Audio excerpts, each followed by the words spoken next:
capítulo de número 18.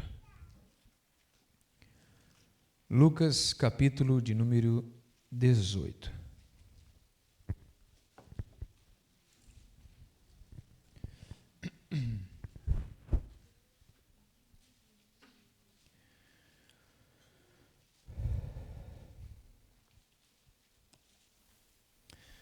Enquanto você vai achando, meu irmão, você que tem, mais próximo aquele irmão que não está podendo vir aos cultos, pelo fato da faixa etária, da dificuldade, às vezes tem alguma enfermidade que está dentro daquela questão de risco, eu vou estar postando ainda naquele grupo da igreja, mas se você puder fortalecer isso no coração de cada um deles, melhor ainda, irmãos.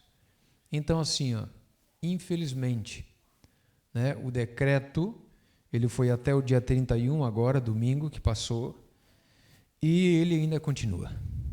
Nós sabemos até aonde que vai isso. E eu quero pedir, por favor, para que você ore por aqueles irmãos que não podem estar nos cultos. Irmãos, alguns deles estão entrando em depressão. Alguns deles, irmão, já não sabem mais o que fazer e como fazer. E aí é tão difícil para entender, porque você sabe que dependendo, da faixa etária, dependendo do entendimento de cada um, da absorção de cada um disso tudo aí, às vezes até a gente passa por culpado, irmãos. Mas, pastor, por que o senhor não quer deixar a gente para o culto? Pelo amor de Deus, irmãos. Não é o pastor. Então, eu quero pedir que você ajude a gente nesse sentido. Você que conhece alguém que não pode estar vindo nos cultos, tenta explicar para esse irmão, tenta colocar na cabeça dele. Não são todos que entendem assim, mas a gente sabe que tem uma parte que sim, para ajudar, e vai passar. Pode ser que vai demorar mais um pouco, mas vai passar, irmãos. Essa queda de braço político, a gente sabe que é isso. Vamos lá, Lucas capítulo 18, irmãos. E eu quero ler a partir do versículo de número 1. Algumas Bíblias trazem um título dizendo a parábola do juiz iníquo. Então diz assim, Lucas capítulo 18, a partir do versículo 1. E contou-lhes também uma parábola sobre o dever de orar sempre e nunca desfalecer, dizendo, havia numa cidade um certo juiz que nem a Deus temia, nem respeitava homem algum. Havia também naquela mesma cidade uma certa viúva, e ia ter com ele, dizendo, faz-me justiça contra o meu adversário. E por algum tempo não quis, mas depois disse consigo, ainda que não temo a Deus, nem respeito os homens, todavia, como esta viúva me molesta, hei de fazer-lhe justiça, para que, enfim, não volte e me importune muito. E disse o Senhor, ouvi o que diz o injusto juiz. E Deus não fará justiça aos seus escolhidos, que clamam a Ele de dia e de noite, ainda que tardio para com eles? Digo-vos que depressa lhes fará justiça. Quando, porém, vier o Filho do Homem, porventura achará fé na terra? Amém. Senta.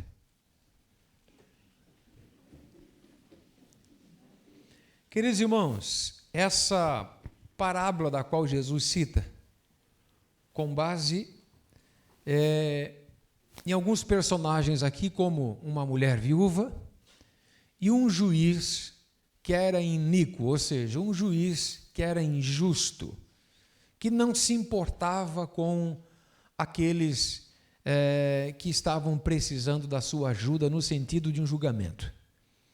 E nós vamos observar que, na verdade, esses juízes já foram estabelecidos lá no Antigo Testamento. Você vai ver que Deus estabelece juízes para julgar as causas do povo, do cotidiano. Então, Jesus usa isso, ele puxa esse entendimento para que eles pudessem compreender o que ele queria falar. E, infelizmente, esse juiz do qual aqui está em cena, um homem injusto, um homem iníquo, e havia uma mulher que queria que ele julgasse a causa dela. E ela insistia lá, batendo a porta desse homem para que ele viesse julgar a causa dela. Chega em um certo momento, irmãos, que o juiz está tão importunado por aquela mulher, que ele diz o seguinte: eu vou atender ela. Eu vou atender ela porque eu não aguento mais essa importunação. E aquela mulher foi atendida, irmãos, não porque aquele juiz era bom, mas por causa da insistência dela. Se aquele juiz, irmãos, iníquo, se aquele juiz injusto, e o texto vai dizer com todas as letras, não temia Deus e muito menos qualquer outro homem. Se esse homem iníquo atendeu uma mulher por causa da sua insistência, Jesus está nos fazendo uma pergunta: e Deus?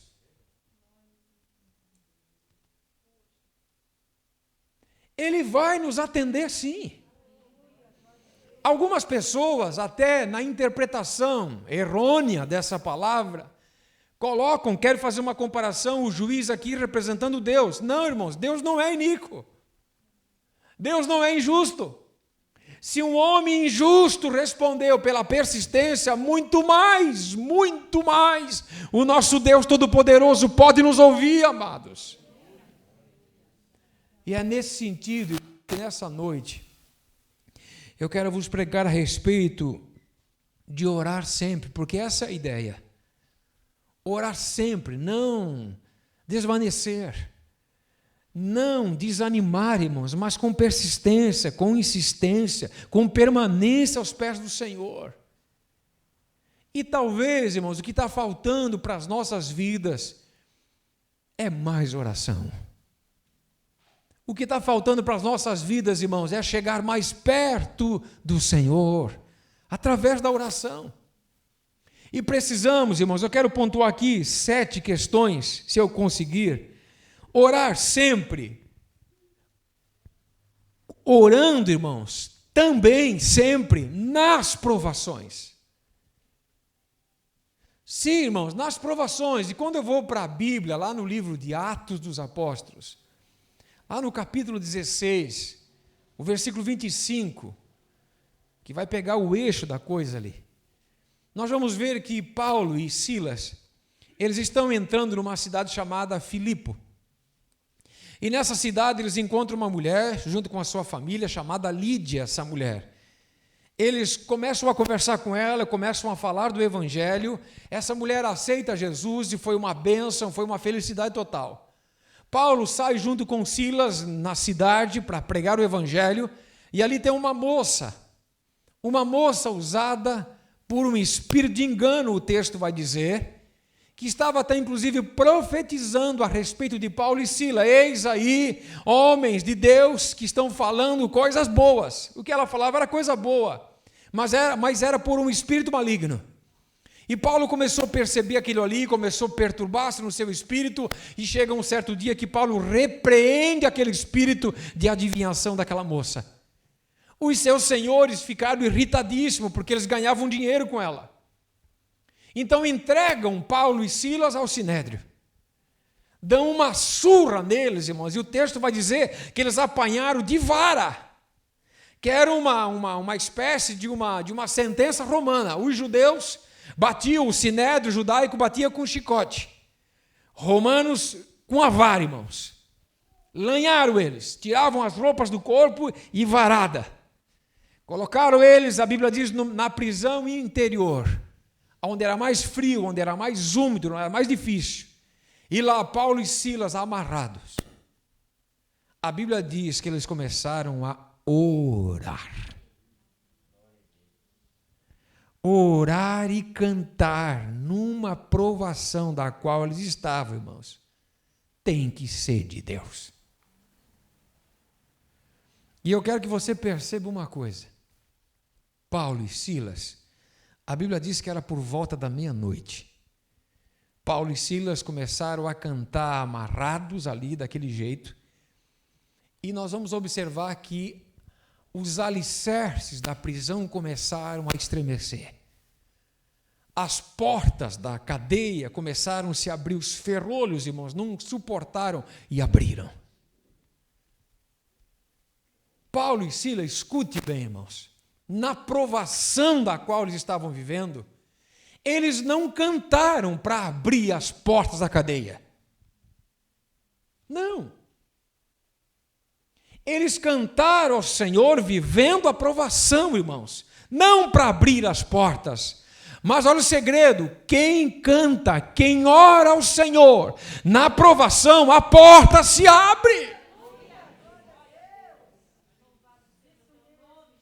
Se vai abrir amanhã, se vai abrir semana que vem, se vai abrir ano que vem, mas uma hora vai abrir. A questão não é uma negociação com Deus. A questão é que se você estiver na aprovação, você ora. Orar sempre, irmãos, em tempo de sofrimento. Tiago, irmão de Jesus, escreve dizendo, lá no capítulo 5 da sua carta, versículo 13, ele vai fazer uma pergunta dizendo assim, tem alguém aflito? Ore.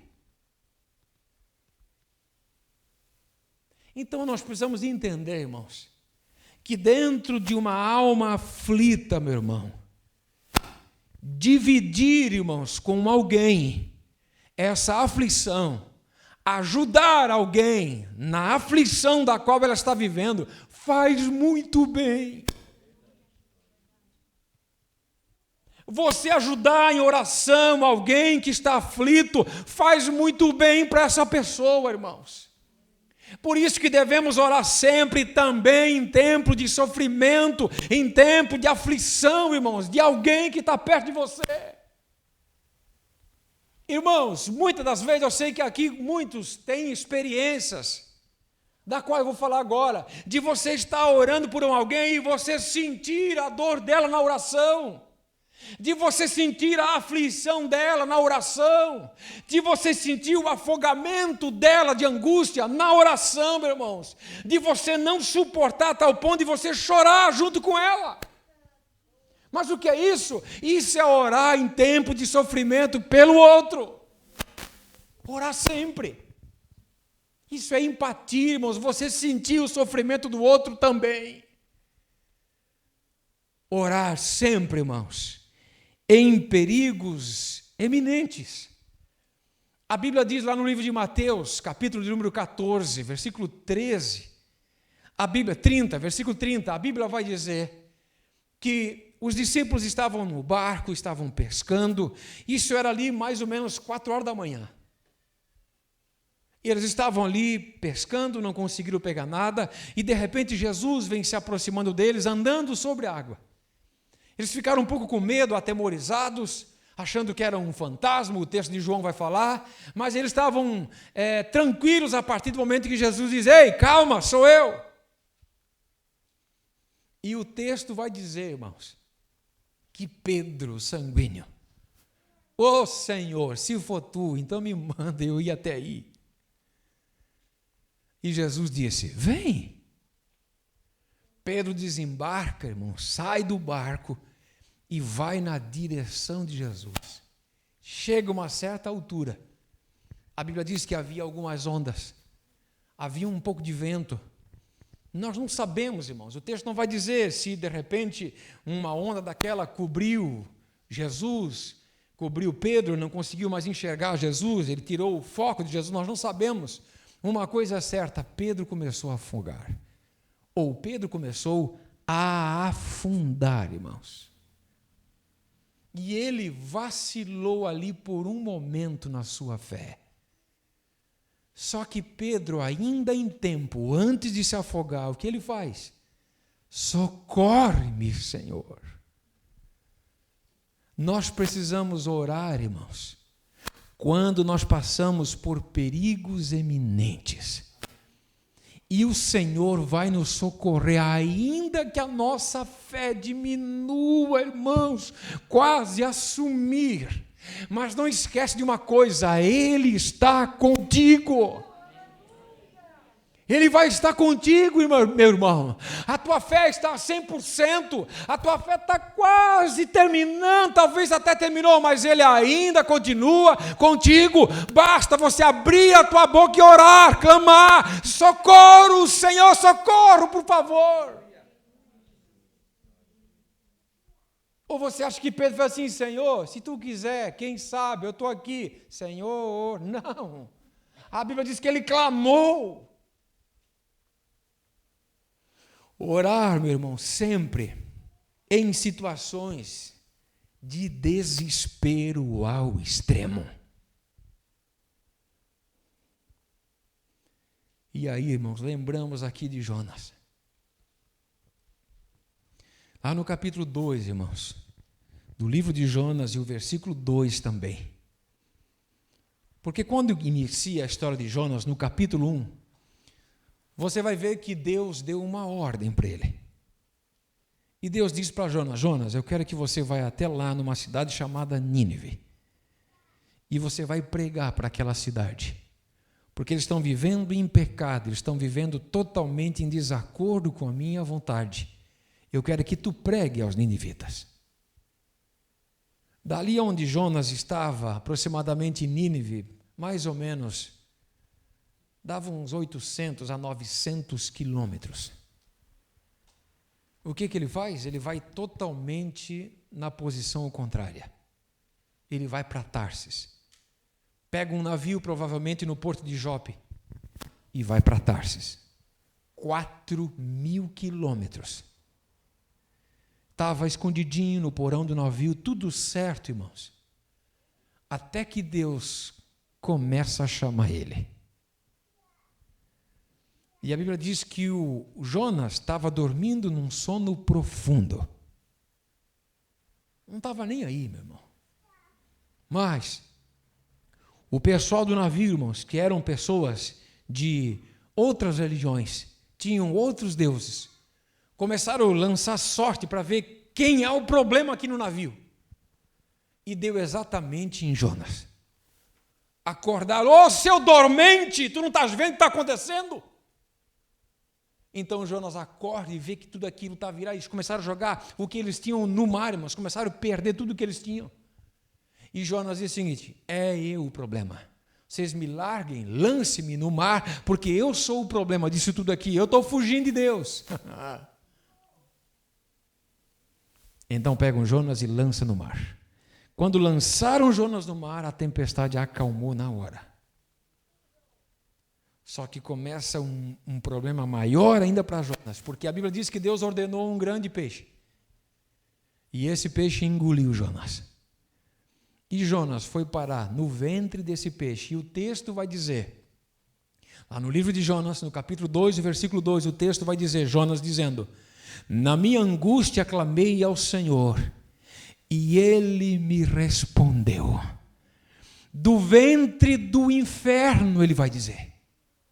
Do ventre do inferno gritei, e tu ouvistes a minha voz, Senhor. Porque há algumas situações, irmãos, que vivemos, que basicamente algumas pessoas dizem, não pode, isso aqui é um inferno, de tão atormentado que eu estou nessa situação, a minha vida é um inferno. Mas ainda que se porventura você vai passar, você já passou e talvez você esteja agora, nesse momento, vivendo isso, se você clamar ao Senhor, lá do ventre do inferno, Ele vai te ouvir, meu filho. Ele ouviu Jonas.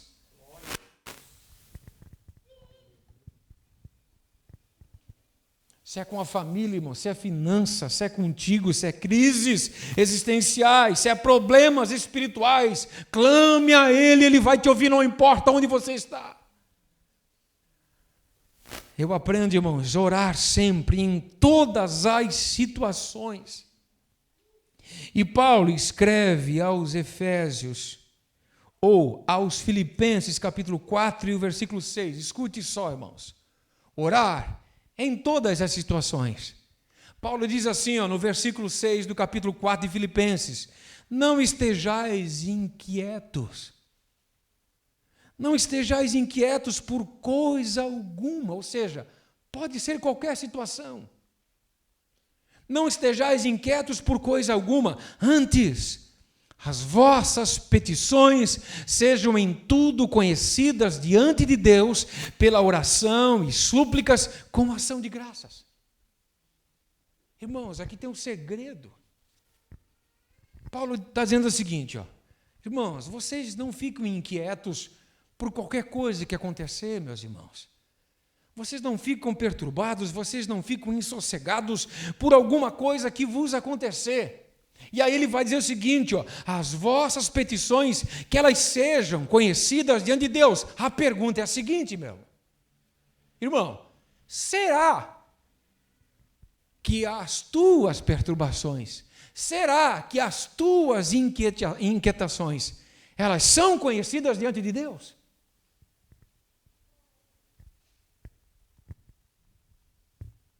Será, irmãos, que você consegue colocar todas essas dificuldades que você está vivendo diante de Deus, meu irmão? Através da oração? Ou simplesmente você tenta resolver no braço? Você tenta resolver com o teu recurso, irmãos? Com a tua inteligência? Com o teu dinheiro? Com as tuas coisas? E será que tudo isso está na presença de Deus, meu irmão? As petições estão diante de Deus, porque se elas estiverem diante de Deus, Ele vai te responder. E infelizmente, irmãos, muitas pessoas deixaram a oração porque esfriou o amor. Não conseguem mais dobrar os joelhos. Teve pessoas, irmãos, que nesses dias, tudo parado, eles entraram numa crise terrível, porque eles descobriram que o único local do qual eles dobravam o joelho e oravam era na igreja, os 10 minutinhos, 5 minutos.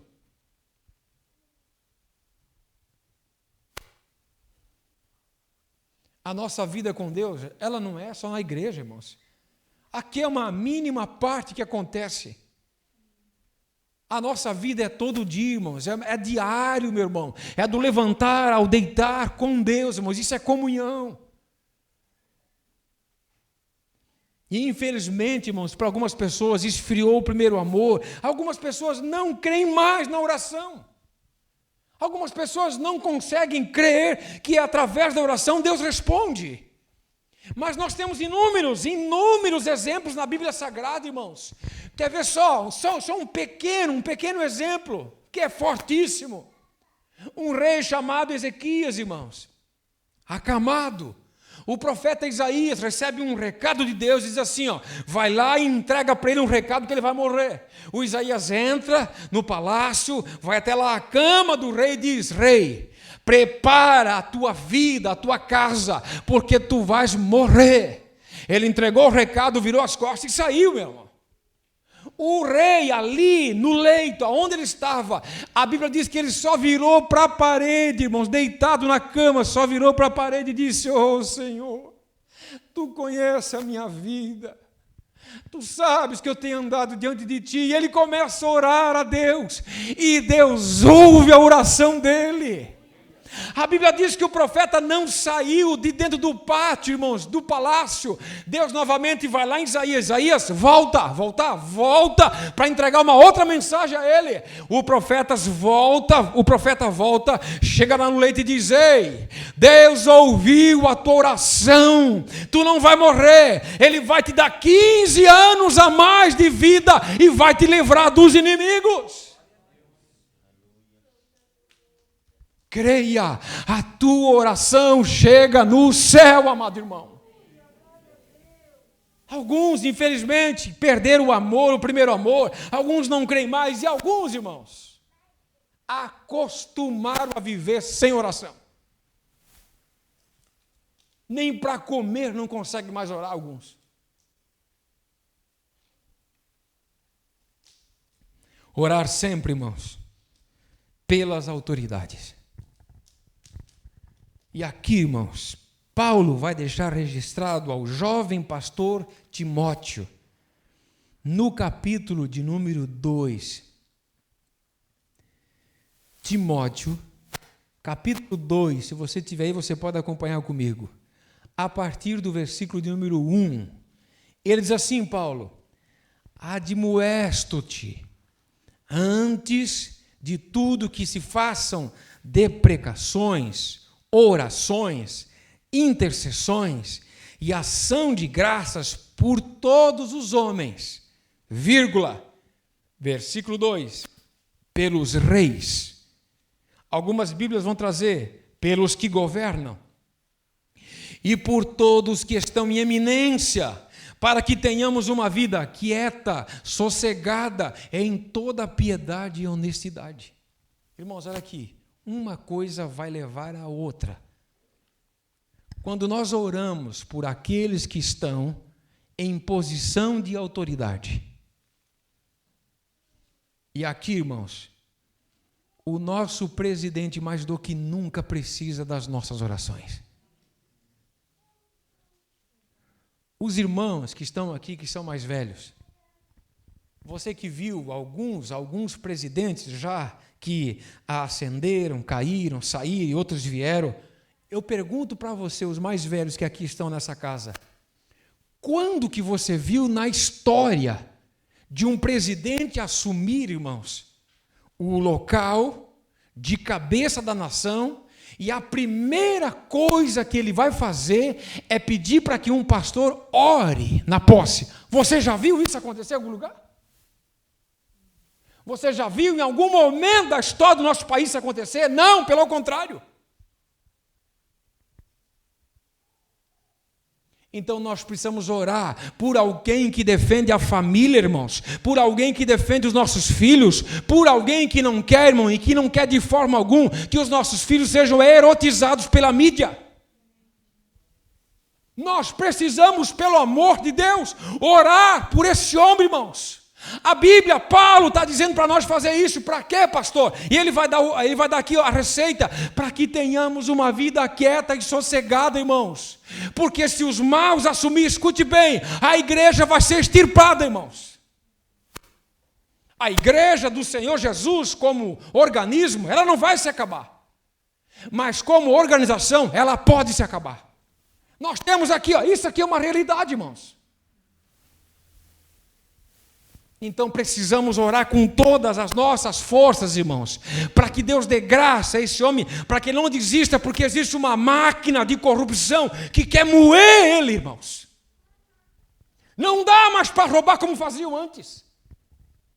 Então precisam de qualquer jeito arrancar fora de lá, tirar de lá, de qualquer jeito.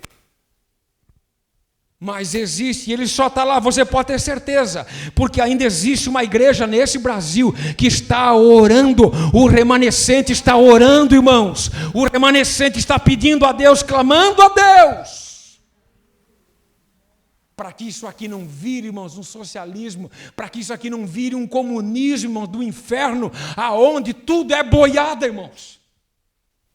Não, em nome de Jesus não. Por quê? Aí o texto vai dizer assim no versículo 3: porque isso é bom e agradável diante de Deus, nosso Salvador, que quer que todos os homens se salvem e venham ao pleno conhecimento da verdade. Agora eu pergunto para você, se não tivermos quietude, se não tivermos sossego, como vamos pregar o Evangelho? Vai pregar o Evangelho lá na Coreia, vai lá pregar, irmãos, na Coreia do Norte, vai lá. Você é morto na hora. Devemos sim, com todas as nossas forças, orar por aqueles que estão lá, irmãos. É pancada de dia e de noite, irmãos. De dia e de noite, não descansam, dia e noite. Eu e você precisamos orar. Qualquer pessoa já teria desistido disso, irmãos. Mas por que está aguentando? Porque existe uma igreja que está calçando em oração. Você pode ter certeza do que eu estou falando. Ainda, meu irmão. Ainda, orar sempre, tendo a certeza que nós somos atendidos. Jesus diz lá em João capítulo 14, versículo 13, tudo que vocês pedirem ao meu Pai, vocês vão receber. Não é será, quem sabe, talvez. Jesus nos dá uma certeza. Vocês vão pedir e vocês vão receber. A certeza da oração, meu filho. Irmãos, talvez você já viveu isso, você passou por isso. Eu estou vivendo uma situação complicadíssima. E aí, sei lá, Vou dar um exemplo bem trivial aí. Quebrou o meu carro. Eu tenho certeza absoluta que existem pessoas das quais eu vou pedir o carro emprestado, eu tenho certeza, e elas vão me emprestar com toda a bondade do coração. Eu tenho certeza disso. Nós temos certeza de pedir a Deus e Ele vai nos dar.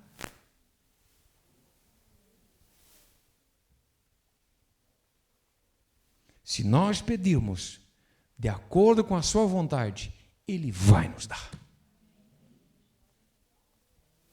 Você pode crer nisso? Fique em pé. Oh, meu Deus. Glórias a Deus. Que essa palavra, irmãos, da oração fale no teu coração, filho. Ei, irmãos, escuta o que eu vou dizer para você. Essa madrugada, irmãos, o Senhor vai chamar alguns de vocês. Talvez alguns tenham um sono assim, aquele sono abençoado, irmãos, de você fechar os olhos e quando você acorda, o relógio está despertando ou ele te despertou. Tem gente que toca direto, é uma benção um sono assim. Pode ser mais pesado que for, mas nessa madrugada, Ele vai te chamar. E você vai entender que foi Ele. Mas pastor, está frio, pastor. Faz que nem eu, às vezes, irmão, puxa a coberta junto. Puxa a coberta junto, mas atende o chamado dEle. Dobre os teus joelhos. Clame pelos amados irmãos que não podem estar aqui conosco. Ajude a aflição daqueles que não podem, irmãos. Aqueles que já estão quase pirando já, irmãos. Ajude, ore pela nossa nação, ore pelo nosso presidente, ore pelas autoridades eclesiásticas, ore pelo teu pastor. Nós precisamos de você, meu irmão. Porque quando nós unirmos forças, o diabo não toca, irmãos. Porque ali diz o salmista que o Senhor ordena a vida e a bênção para todos sempre. Vamos orar, queridos. Pai, a Tua palavra ela é precisa, Senhor.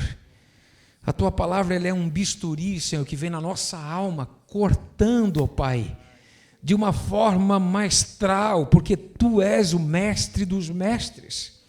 O Teu Espírito Santo é poderoso para saber a necessidade de cada um de nós, Senhor. Eu quero pedir pelos Teus filhos, ó Pai, eu sei que nessa noite Tu acordou alguns que estavam dormentes concernente à oração e nós precisamos despertar para isso, ó Deus, e entender que existe um Deus que vai sim nos atender na insistência, na permanência, ó Pai, da oração. Eu quero pedir, querido Espírito Santo, pois nessa madrugada Tu vai chamar alguns à oração, aqueles na intimidade Tu vai chamá-los à oração e eles vão Te atender. Oh, meu Pai querido, ajuda porque alguns estão passando por provações terríveis. E é na oração que eles vão poder vencer. É a oração que vai mantê-los de pé. É a oração que impediu de alguns fazerem besteiras, Senhor. É a oração, ó Deus, que impediu de alguns fazerem as maiores loucuras. Porque a oração de um justo ela pode muito ter seus efeitos sobre aquele que precisa. Em nome de Jesus, dá-nos graça para compreender, porque nós ainda não compreendemos a profundidade que é isso. Nós ainda não compreendemos, ó Deus, a tamanha validade que é a oração diante de Ti, meu Deus. E eu quero aqui, junto com a igreja, clamar pelo presidente da nossa nação, Jair Messias Bolsonaro, Senhor. Oh, Pai querido, cobre esse homem, dá graça a esse homem, Senhor, para poder manter-se na posição. E todos esses demônios que querem, de qualquer forma, moer, ó Deus, em o nome de Jesus, que caiam por terra todos os planos perversos de corrupção, de imoralidade, em o nome de Jesus. Nós clamamos desde agora e para todos sempre. Amém, Senhor. Diga assim comigo, Deus. Eu creio no poder da oração, de um joelho que se dobra, de uma mão que se levanta em oração, no nome de Jesus. Amém, Senhor. Amém. Irmãos queridos.